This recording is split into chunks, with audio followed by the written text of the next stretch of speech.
The National Weather Service in Phoenix has issued a tornado warning for Maricopa County in south-central Arizona until 12:45 p.m. Mountain Standard Time. At 12:14 p.m. Mountain Standard Time, a severe thunderstorm capable of producing a tornado was located near Cave Creek, or near New River, moving northeast at 25 miles per hour. Hazard: tornado. Source: radar indicated rotation. Impact: flying debris will be dangerous to those caught without shelter.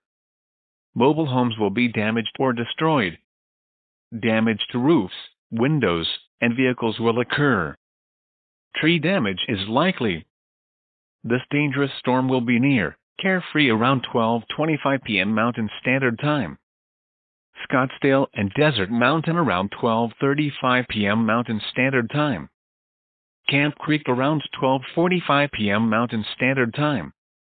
Other locations impacted by this tornadic thunderstorm include Seven Springs. Take cover now. Move to a basement or an interior room on the lowest floor of a sturdy building. Avoid windows. If you are outdoors, in a mobile home, or in a vehicle, move to the closest substantial shelter and protect yourself from flying debris.